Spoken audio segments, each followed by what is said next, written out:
Olá, sejam bem-vindos ao Além da Matéria. Hoje o tema, como a gente é um grupo espiritualista, hoje vamos falar sobre um tema que eu, confesso, sei muito pouco, que é sobre o Preto Velho. Então nos acompanhem para a gente tirar várias dúvidas e perguntas.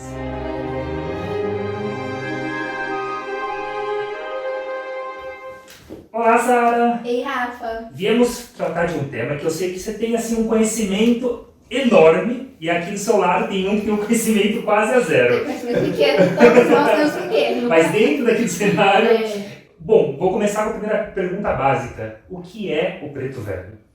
Bom, na verdade, eu tenho um grande carinho, um grande respeito pela linha dos Yorimás, que a gente chama da linha dos Pretos Velhos e dos Erês, né? Que é justamente as crianças que vêm junto com eles, e que sempre fez parte muito da minha vida, né? Porque a gente começou o movimento dedículo lá no início, né? A gente começou numa base que a gente era umbanda, né? Oriental, e eu fui criada muito dentro desse ambiente. E os Pretos Velhos, na verdade, é uma linha de trabalho. É uma linha de trabalho da Umbanda, em que é basicamente do Brasil, né? Agora já se espalhou pelo mundo, mas nasceu, né? O surgimento foi aqui no Brasil, justamente com a junção, né? De muitos ritos que vieram lá da África, africanos, Nagô, Jeje, Yorubá, e junto com o catolicismo, junto com as pagelanças também, então juntaram-se tudo. E nessa linha, né, de Umbanda tem a linha dos Pretos Velhos, que é uma roupagem espiritual que muitas entidades se utilizam para chegar e doutrinar a espíritos que estão necessitados e para pessoas também. Então, uma linha de doutrina, uma linha de amor muito grande. E eles têm esse nome de Preto Velhos porque, como eles trabalhavam muito para ajudar muitos espíritos que estavam ainda, que desencarnaram e ainda estavam perdidos aqui no Brasil, principalmente, e eram muitas vezes espíritos de pessoas escravizadas. E na África, a cultura africana, eles têm um grande respeito pelas pessoas mais velhas, que ocupam um lugar de sabedoria. Então eles pegavam, eles se vestiam, ou seja, eles com ectoplasma, né, eles conseguiam plasmar uma vestimenta, uma roupagem de alguém, né, preto, né, negro e velho. Por quê? Velho no sentido de quer dizer sábio, né, alguém mais velho, alguém mais sábio, para poder ir lá e doutrinar, para poder tirar, às vezes, certos espíritos que estavam perdidos de muito sofrimento. Então ficou essa linha que a gente chama com muito carinho, com muito respeito, que é a linha dos Pretos Velhos. Essa linha qualquer ser humano aqui conseguiria puxar ou precisa ter um conhecimento? O que precisa para poder chamar eles ou a gente acessá-los? Como que funciona essa parte? Para acessar, a gente tem permissões espirituais, né, para trabalhar em certas linhas. As coisas não são assim, eu vou começar aqui na minha casa, na minha sala, a trabalhar, não é assim. Normalmente são egrégoras, que você ganha essa permissão. Na Umbanda são feitos mães de santo e pais de santo, Yala Orixás, né, ou Baba Orixás. E eles têm a permissão de trabalhar com essas linhas. Mas essas linhas, elas estão trabalhando o tempo todo, né? A única coisa que a gente fala sempre é que tem que trabalhar com muito respeito, porque é uma linha de muita luz, é uma linha que vem com a energia de Oxalá, que é uma energia muito alta, sabe? É uma energia de um orixá muito do alto da montanha, do céu. E eles vêm para ajudar realmente a fazer resgate de almas perdidas. Então, os Pretos Velhos, eles trabalham com almas perdidas, eles trabalham com a gente mesmo, né? As almas perdidas somos nós, né? Além das almas perdidas no plano espiritual, né? No plano etérico e astral, também a linha que trabalha com as pessoas que estão precisando de um conselho, às vezes, de uma doutrina, sempre buscando ensinar a gente sobre o amor. Sobre a tolerância com o próximo, sobre o amor, sobre o tempo certo das coisas. A gente tem muita ansiedade. O Preto Velho, ele tem aquela coisa assim, ele entende o tempo das coisas, ele fez as pazes com o tempo. Então, assim, ele ensina a gente a ter paciência, a saber a hora certa de cada coisa, ao amor a Deus, a questão da prática da oração. E o que é interessante pensar eles estão sempre trabalhando para ajudar.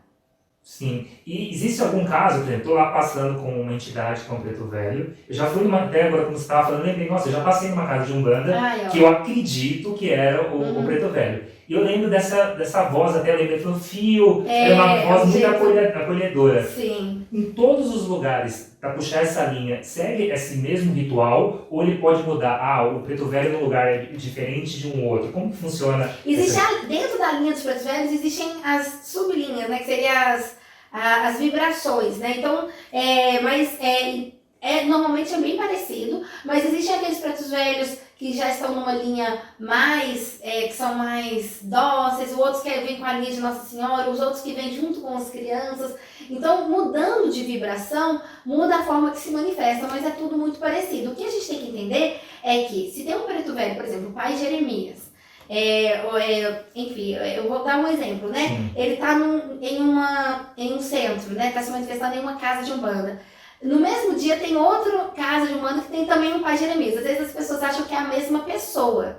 E não é, porque o nome de cada preto velho não quer dizer o nome daquele espírito, quer dizer a vibração que ele trabalha. Então toda voz joana normalmente trabalha naquela vibração. Todo pai Jeremias é como se fosse, o nome é uma chave da vibração que aquele preto velho trabalha. E na verdade são espíritos que não precisam necessariamente ser nem negros, nem velhos, e são espíritos, às vezes é o João e o Antônio, ou a Maria, sabe, e a Rafaela, são espíritos que têm maior esclarecimento espiritual e que, quando eles vêm como missionários para ajudar na doutrina do amor, para ajudar aqui na propagação de um despertar maior e do bem, eles às vezes estão, eu vou me manifestar na linha de trabalho de preto velho. Então ela vai vir assim, como também pode se manifestar numa linha de caboclo, como uma cabocla, como pode manifestar na linha de médicos espirituais para fazer cirurgias espirituais. Isso são linhas de trabalho. E eu acho que é interessante saber, porque às vezes as pessoas acham que é uma pessoa, né? E na verdade é uma linha. Então é muito interessante. Então, isso que, resumindo, né, isso que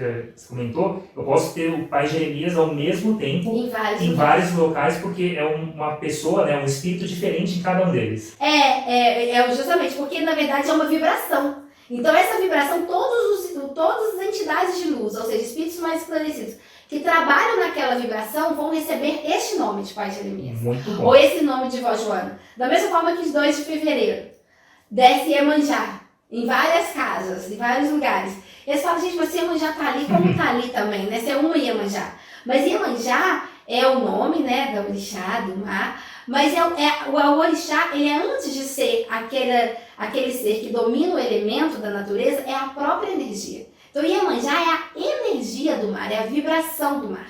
E aqueles seres que já são com essa energia e conseguem canalizar, trazer essa energia, eles são chamados de Iemanjá. Então existe um Iemanjá aqui, outro Iemanjá aqui, mas todos estão canalizando a mesma energia, que é a energia do mar. Muito bom, já esclareceu bastante. E aí uma outra dúvida, quando a gente está falando de preto velho, eu tenho nas minhas memórias, né, sempre uma entidade, uma linha muito acolhedora, muito quer te ajudar, tratar como um vô com um neto. Existe uma linhagem também mais brava, vamos dizer assim, mais exigente do preto velho, ou mudaria a linhagem? Mudaria a linhagem, porque a própria característica dos pretos velhos é esse acolhimento. É lógico que tem uns que estão, às vezes, numa vibração de uma energia mais forte, então eles às vezes são mais diretos, mas normalmente eles são bem acolhedores, bem suaves, e existe uma certa humildade no falar, que as pessoas às vezes confundem com ignorância, mas é uma mera ignorância de quem confunde, porque na verdade eles são espíritos extremamente sábios. Às vezes o mesmo espírito, a mesma entidade que está se manifestando num terreiro como um preto velho, falando daquele jeito, é uma entidade que está lá no centro kardecista se manifestando como um grande professor escrevendo livros e livros, como um poeta escrevendo livros espíritas. É a mesma entidade que está manifestando em outro centro como cura espiritual e como médico extremamente versado, e as pessoas às vezes acham, o preto velho está falando desse jeito ou esse jeito que eles falam,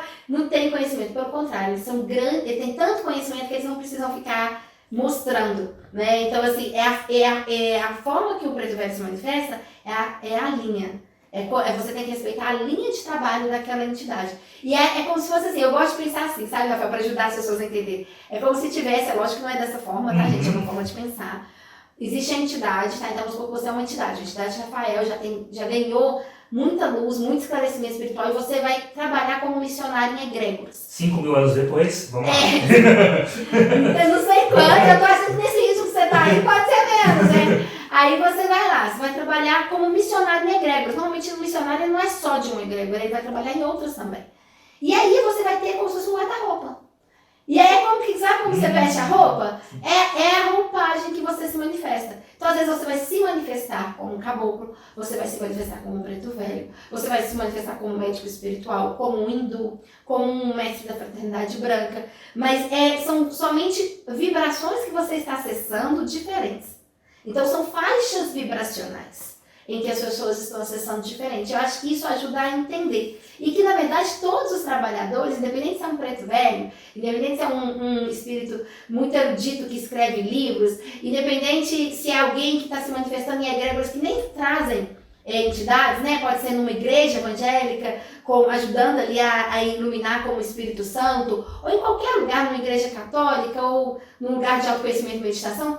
O importante é que todos são missionários do bem. E eu gosto muito dessa visão universalista do movimento Edico, porque a gente para de criar barreiras e segmentar as religiões e entende que, na verdade, são todos buscando esse todos buscando a Deus, todos buscando o amor maior. Nossa, eu queria fazer tantas perguntas, vieram aqui na minha mente, a gente já está acabando. Mas eu acho que um ponto muito importante que você comentou hoje, é porque era uma dúvida de muita gente, essa roupagem. Então, o espírito tem lá o ser espiritual iluminado que pode vestir várias roupagens. Isso eu acho que vai esclarecer para muita gente, vai gerar dúvidas também. Porque você imagina, né? Uma vez eu vi uma palestra falando isso, eu achei super interessante. Você imagina, a pessoa, às vezes, tem um espírito que sofreu muito com ser escravizado. Foi separado da família, sofreu muitos maus tratos, e ele está ali ainda naquele ambiente de sofrimento porque ele não conseguiu se desapegar daquele sofrimento, porque está às vezes guardando muito rancor, Tem outros que não, que conseguem seguir, perdoar, mas tem, às vezes, como todos nós, né? E aí você chega lá, vestindo, às vezes, uma vestimenta de um homem parecido com aquele que maltratou ele, branco, alto, sei lá o quê, ele não vai querer conversar com você. Mas às vezes você vestindo uma vestimenta que aproxima mais dele e coloca ele no lugar de você no lugar de sabedoria, ele vai ter mais chances de te escutar. E na verdade o que importa para os funcionários da luz é fazer um resgate. Independente da roupagem que eles estão ali, é fazer o resgate das almas perdidas. Então, assim, são muitas as almas. Como nós também, né? Em qualquer ambiente, eu tô falando dessa, porque a gente tá falando de preto velho, mas de qualquer outro, às vezes a gente precisa, às vezes eu tô lá na zona muralina totalmente perdida. Às vezes é um espírito com uma roupagem de alguém que para mim é muito familiar. Eu tenho mais facilidade de ouvir se eu estou numa revolta muito grande. Então eles às vezes se vestem, né, com invólucros que ajudam a tocar mais o coração de quem está necessitando. Muito bom. E agora vem chegar só a última perguntinha. Não, tem uma última pergunta. Não posso deixar passar, não. Tem muita gente que tem dúvida. Estamos na frente de vamos lá ser atendido por um preto velho. Sim. Que tipos de reverência a gente deve fazer? Deve falar alguma coisa? O que a gente deve fazer em frente que a gente está perdido? Vem lá, eu sou o próximo a ser atendido. Como que é? Eu acho que a reverência é do coração. Quando a gente está diante de uma entidade de luz, que os pretos velhos são entidades de luz, é a vontade de crescer. É a vontade de pedir realmente uma bênção, de pedir uma luz, porque eu acho que às vezes a gente vai conversar com entidades muito como um copo cheio e fala assim, eu já sei de tudo, então o que você está fazendo ali, meu caro, minha cara, sabe? Tipo, a gente tem que estar ali para abaixar a cabeça e escutar o que a gente precisa, que muitas vezes não vai ser o que o nosso ego quer, não vai ser o que a nossa vaidade quer, mas é o que a gente precisa para quebrar certas amarras e crescer e desenvolver. Então, eu acho que a maior reverência que existe é a escuta profunda mesmo, sincera, a vontade de aproveitar aquele momento. Agora, se quisermos alguma reverência maior, fala Etauá e Orimá, que é o cumprimento que a gente cumprimenta os pretos velhos, ou fala Salve Sua Luz, mas o que eu acho maior reverência é a gente inclinar o nosso coração diante de uma entidade de luz para ouvir e saber que a gente está ali simplesmente para aprender. Nossa, muito obrigado. Vocês que tinham qualquer tipo de dúvida, eu garanto que agora um pouquinho, pelo menos, a gente já conseguiu esclarecer. E se você gostou desse vídeo, compartilhe com todo mundo. Espalhe essa mensagem, porque a mensagem da luz é importante. A gente vê muito redes sociais, tendo vários tipos de vídeos, todo mundo compartilhando. Por que não um vídeo falando sobre luz, sobre o preto velho ser espalhado? Se você gostou do vídeo, dá um like, siga o canal do Movimento Dedico e desejo para você que tenha um ótimo dia.